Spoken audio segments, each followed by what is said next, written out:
April?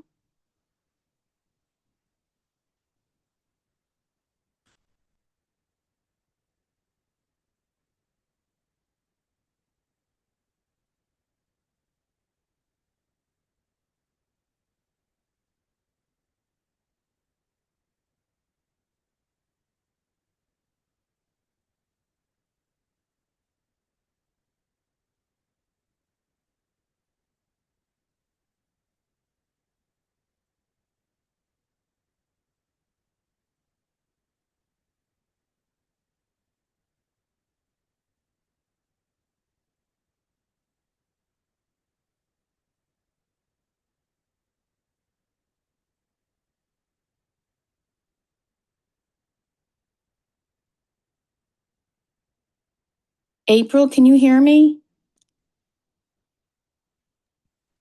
Hi, Bonnie. She's not Hi. here yet, but I already messaged her.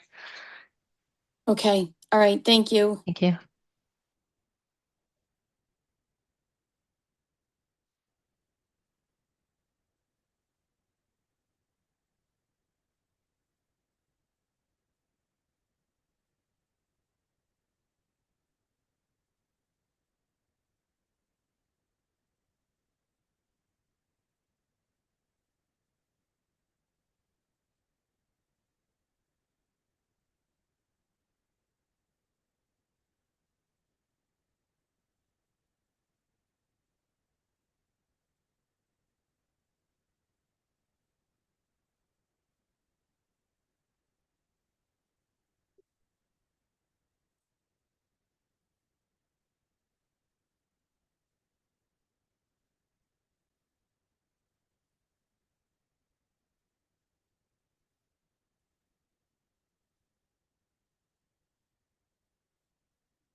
Gina, is there nobody else from the society on? Oh, I think April is here already. So I'm here.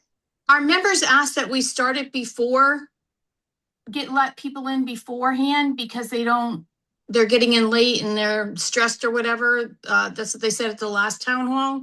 So we shouldn't start it right at 9. And then for you and I, are you comfortable with just to go back and forth and you can talk about the way students are talking about the 3 pathways? Yeah. Yep. Okay. All right, then I would say let people in because it's already 7:59.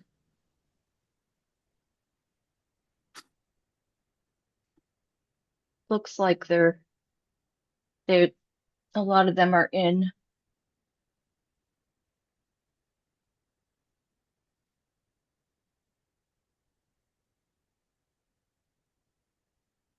Bonnie, are you in a different time zone? Yes, I am. Where are you today?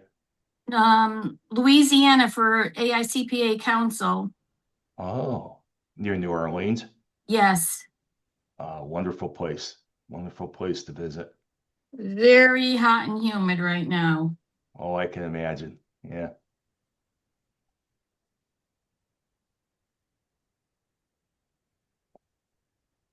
I'm definitely a New England girl. I can take some hot days, but not too many.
April, are you going to kick us off when you're ready? Um, yeah, I can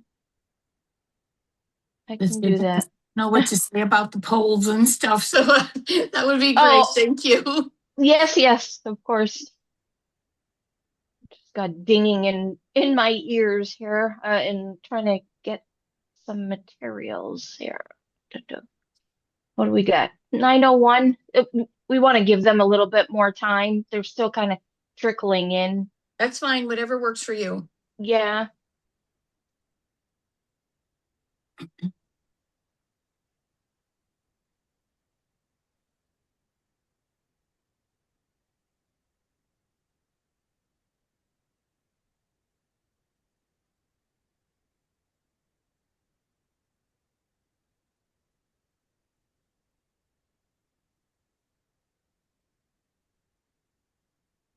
Okay. All right. Well, good morning, everybody. Welcome. It looks like we have the majority of folks signed in.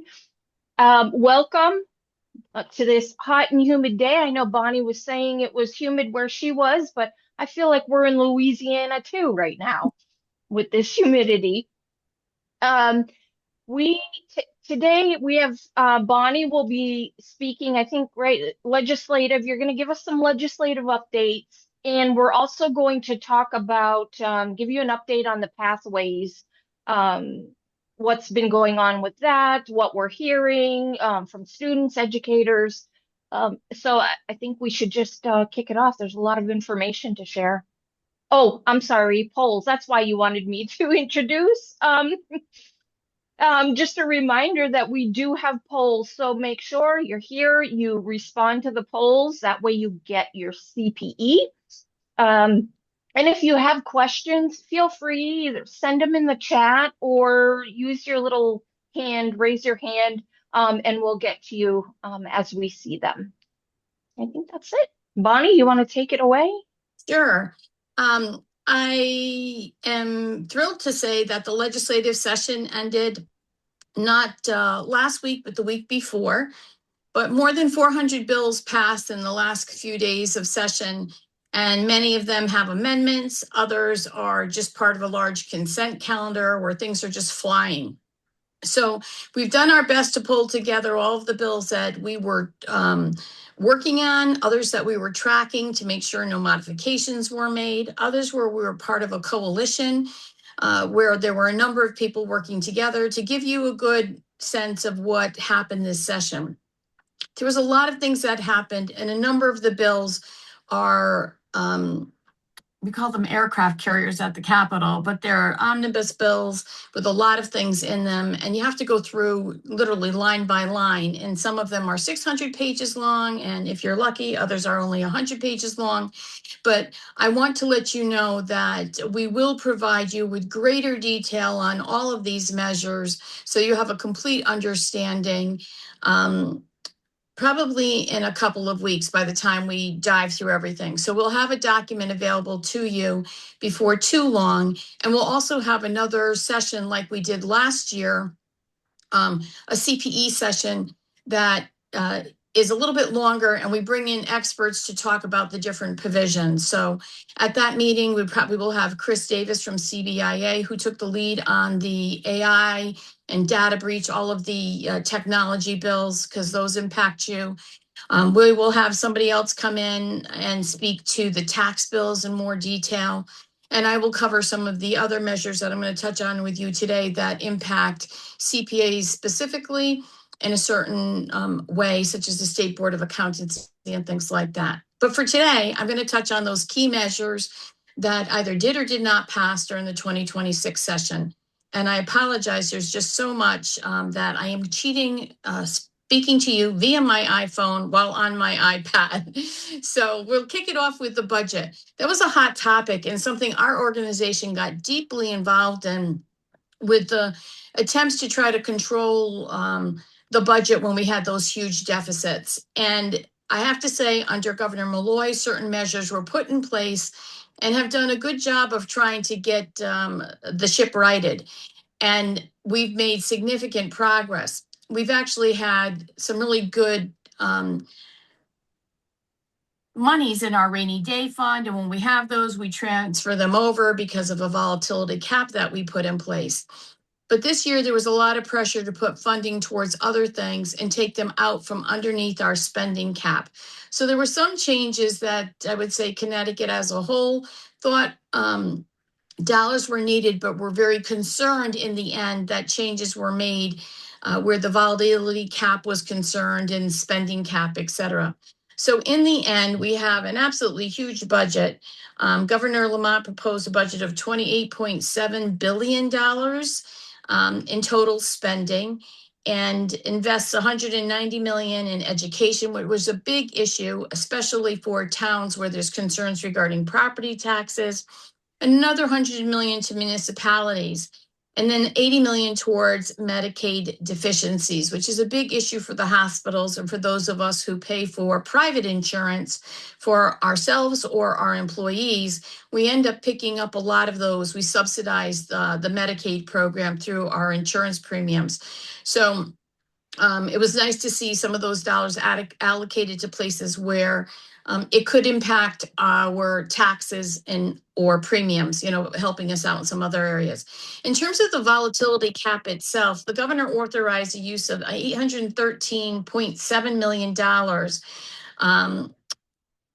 which exceeds the volatility revenues targeted for investments, but he maintained the pension contribution. So at a recent meeting, he really emphasized over and over, we keep on putting money towards those pensions that were not funded properly for decades, and how we keep on paying those down, which is extremely important because the amount of debt that we had in those areas and just the uncompensated funds was quite scary. So it's nice to see that continue.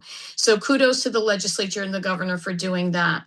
They did have a sales tax rebate of a one-time $200 single filers, $400 for joint filers for the 2020 for tax year 2024. And that's available to individuals earning up to $200,000 or $400 retrospectively. Never been a big fan of this. I don't think our members have been from the feedback I received, but there were a lot of things discussed. There really was an agreement. And in the end, nobody wanted a special session. It's an election year, and this is where they went. There was a sales tax free week expansion in the budget as well. And the eligible items for that were expanded. I'm not going to say significantly, but nonetheless they were. We'll give you a list of those later. But the per item price cap raised from $100 to $300. So that's a big change and absolutely necessary given inflation and how much things have cost. You know, you can't get kids a pair of shoes for less than $100 now. So I think everyone agreed that that was absolutely necessary. And then the school supplies tax exempt elimination. Taxes on school supplies were eliminated, returning approximately, they're saying $6 million to families. So those are a few of the things in the budget that they felt would help with our current, just everything going through the right roof in terms of costs. In terms of things that we care about because of the practices that you're in, tax measures were a hot topic this year. And let me see, I'm getting a low power mode. I'm plugged in. I don't want to go dead on you, but here we go.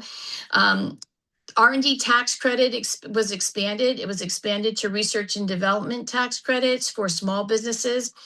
Pass-through entities can now participate and earn a 6% credit on qualifying expenditures approved by DECD. The other measure that passed was fully expensing of R&D costs so that immediate full expensing of research and development experimentation costs are allowed beginning in the income year of 2026. There was also a caregiver tax credit, a small business health credit for individual coverage health reimbursement arrangements. And then there was a cannabis tax restructuring measure as well. So all of those things were deemed very important and passed during this year. I'm just going to grab a battery. Sorry about that. The big topic really up at the Capitol wasn't taxes this year, even though there was a lot of talk about the budget and different tax proposals. It was really artificial intelligence from the start. I'm going to plug my computer and give me 2 seconds to a different device. I apologize. I am at the AICPA council meeting, so I am remote. And yeah, there we go. And half the plugs in the hotel room don't seem to work. There we go. Sorry about that. So on the artificial intelligence front, this has been a bill, or there has been a bill on this topic for several years, and it keeps on getting modified. Initially, when we were looking at things, there was concern that we'd be the first in the country, and that really wasn't a good thing in this area because we didn't want to stifle any type of positive development, whether it be economic or technology, though everyone agreed they had concerns on deep fakes and other things. So they went back to the table, talked some more, and then came back again this year. There are several states that have what they've been calling model legislation, not because everyone believes it's the right thing to do, but there have been the ones that other states have been copying if they didn't have like a deep technology group of their own.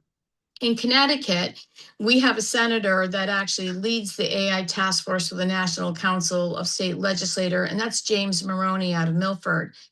And he, along with a number of other people, including the CEO of IBM and individuals from some of the larger accounting firms, got together. We had a bunch of entrepreneurs from the Yale region and met on this issue last year and again this year to try to shape a different bill that would be more acceptable to the governor and not restrict us in ways that would later be harmful while still addressing our concerns. So they touched on they actually call it the Artificial Intelligence Responsibility and Transparency Act. So that kind of tells you in many ways what they cover. But they're regulating automatic employment-related decision-making tools. So that's something for people to be aware of when you're using Indeed or any of those things. They will give you a list of people that you should look at. Under this bill, you are going to have obligations to look at more than the ones AI just tells you to look at out of concern for discrimination.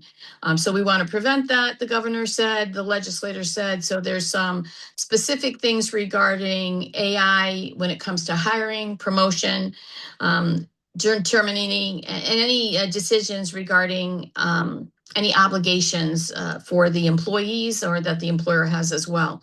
Again, we'll give you more detail on that, but that was a hot topic and that's in there and that impacts every employer. It also requires large generative AI providers to actually embed, and I don't know what this means, provenance data in AI generated audio, images, and video content. But I did ask the person who's agreed to speak to our group to give us some more explanation on that. And I will include that in the write-up so everyone has a little bit more in-depth knowledge of what they're requiring there.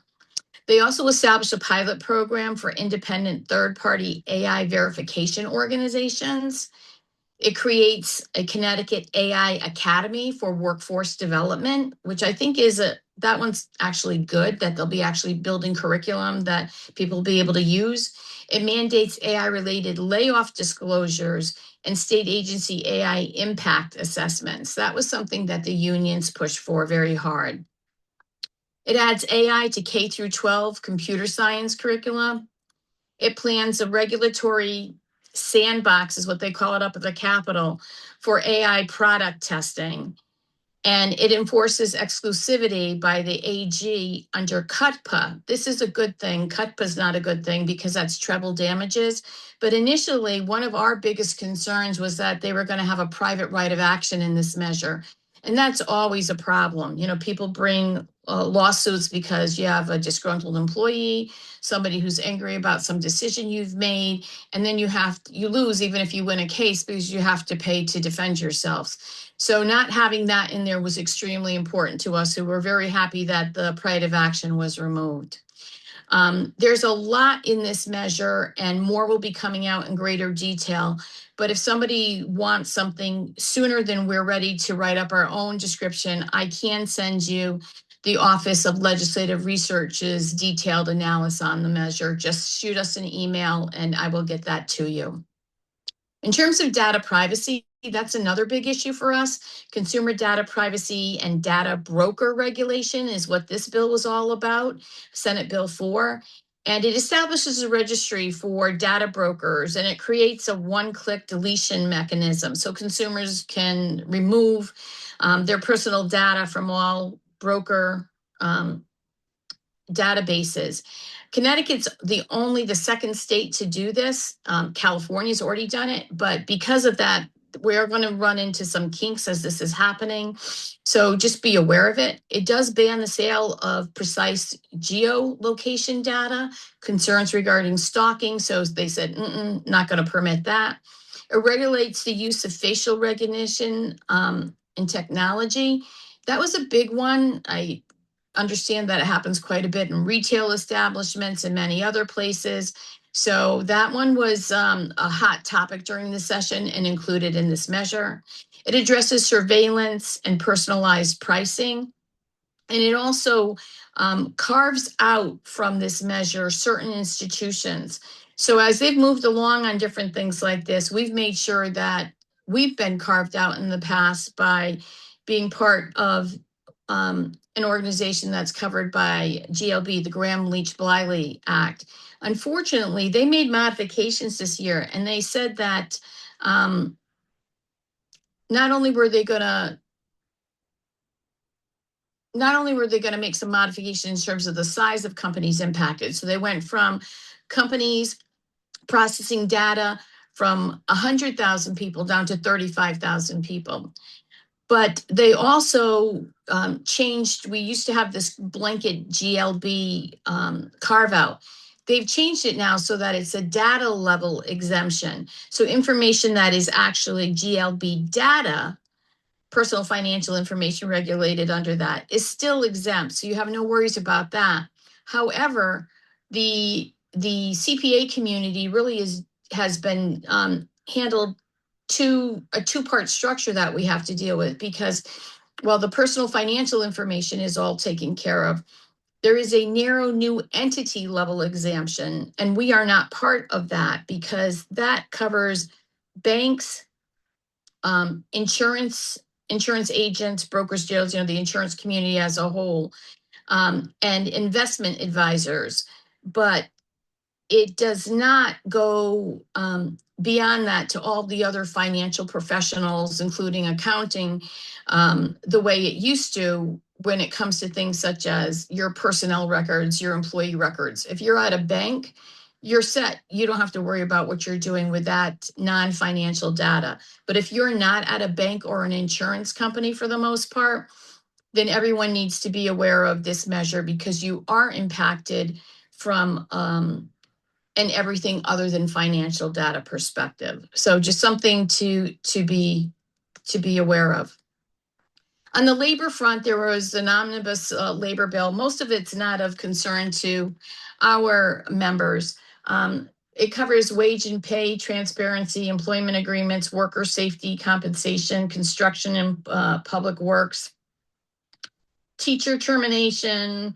There are some things in here such as lactation accommodations that matter to us. There's provisions regarding cannabis workers, first responders, you name it. The bulk of it is not of concern to you. So we will write it up for you, and you can take a look at that to see if there's anything in there from an employer perspective that you'd like to pay attention to. The big topic up at the Capitol again this year was warehouse workforce bill, protecting the warehouse workers, et cetera. So that passed this year on party line vote. And then the other big bill from the small business community's perspective was the DECD concierge. There's a new position created to help businesses navigate state programs and connect with DECD resources. So that's something that our members, many of them, will be able to take advantage of as well, not only for themselves, but to get information to help clients if so desired. I'm just going to touch on a few bills that did not pass. Because they're bills that we talked to you about. One of them that we wrote about during the session was Senate Bill 2, which would have created a tax exemption on energy for businesses. Energy costs are through the roof. We know that as individuals as well as business owners. And this was something that was pushed hard because they add so many things to the energy bill. There was a request to exempt it from the sales tax. But in the end, this did not advance despite strong support by the business community. Another measure that a lot of people were talking about were association health plans. That was a big issue. It has been for a long time because it's believed that there may be some opportunities to reduce healthcare costs in terms of insurance, but that one did not make it out of the Appropriations Committee. A big one for us that I asked for help with, and I'm going to thank everyone who reached out because it was extremely important, was House Bill 5222. And that would have really minimized, to say the least, the State Board of Accountancy's role in licensure and enforcement of CPAs. That's a major concern to us because the people at DCP are not CPAs, and even if you found one within their groups, they don't know about peer review or many other things in terms of what's happening with it. It's constantly changing. And therefore, they've made some decisions in recent years that have been really inaccurate, such as if you've got a firm that wants to start doing attestation work and they're advertising for it, DCP actually tried to find someone for doing that because they weren't enrolled in peer review. Well, you can't be enrolled in peer review unless you have done attestation work to have reviewed. So it didn't make any sense, but they didn't understand it. So I have to say, I'm going to give a major shout out to Tim Egan, the chair of the State Board of Accountancy, for working with me on this bill. We scheduled a meeting with the deputy commissioner Jeff Marvin at DCP, and went and talked to him about the problems. We explained it to him, and he was great and said, I'm not sure we won't come back and talk about a possible way to address your concerns and still address some of ours. But for this year, we will remove sections 1 and 2 from that bill. And that's exactly what they did. And those are the sections that touched us. I don't believe that could have happened if we had not had so many people submit letters in opposition to sections 1 and 2. When you respond to my request to send in a letter and you allow us to turn it into testimony, which is just taking your letter and submitting it as testimony, not only does your individual legislator see that or legislator see that, but what happens at the Capitol is all of the testimony is, all the people that submitted testimony are listed. And so when they see CPA, CPA, CPA after CPA that have submitted something in opposition to a measure that they've put forward, they pay attention. And the more people that are on there, the more power we have to stop it, which means it's the more likely we are to be able to stop it. It's one of the things that the CPA community has done very effectively for several years since everything went digital. We don't have the same ability to have the personal touches, at least not to the same extent we used to. So taking advantage of this digital billboard, so to speak, to say, hey, we're watching, this is a problem, is extremely important. If I only have 5 or 10 people on there, it's not going to get me what I need. I need to have that volume. And I thank you very much for coming through with us on this bill this year, because it came out of the blue. It would have been a major problem. And because of your support and the support of the State Board of Accountancy, and then the DCP leaders, but we were able to stop it. But it became possible because of your grassroots response. So thank you. Income tax rate increase was discussed as well, in particular one that a number of our members had asked questions about, and that was a capital gain surcharge. That did not go forward. A statewide property tax on high value homes, that's something that's pushed constantly by a few people, and that measure did not go forward either. Along those lines, I will let you know there is going to be a significant change at the legislature next year, and that is that the longtime Senate president, and before that, Senate Majority Leader Martin Looney from New Haven, has chosen not to seek re-election. That means there'll be a change in leadership in the Senate. And a lot of these property tax issues, I don't know whether or not they'll still be proposed by some people, but whether they have as much attention will remain to be seen. He's a big proponent of trying to address property tax issues because of the high property taxes in New Haven. Non-compete bill was a big concern for us because of the independence rules, not the non-compete aspect so much as the non-exclusivity. We could not have required somebody not to work in a certain location. And as you know, that would have been a problem for us. I am going to give Representative Sanchez a real shout out here. We went in and explained our concerns there, and he actually agreed to an amendment that we had drafted that would have said that we would have been able to have these non-exclusivity agreements if it called for it within our state regulation or any any governmental regulation or statutes, because we are covered by the SEC with these independence rules as well, in addition to our professional standards of conduct. And it's clearly stated within the AICPA rules that independence is important. So we can't have someone working for, my firm who audits, Acme Wire, and Acme Wire, actually, that's probably, I just remember that from the Roadrunner. And Acme Wire, they're working for them at the same time. It just doesn't work. So we didn't want to have concerns over that with all the attention we're already getting surrounding independence with alternative practice structures, et cetera. So that measure we were able to first get addressed so that if it did pass, it would not have been problematic. But in the end, it did not pass. I expect that to come back next year, but because we got that agreement with Representative Sanchez this year, I would think that we would be able to do the same again next year. That's a real high-level overview of many of the issues that were the ones talked about most in the press, probably the ones that we had a lot of input on. There were some other measures that we had some concerns with initially, but again, were able to be tweaked regarding when somebody has to have a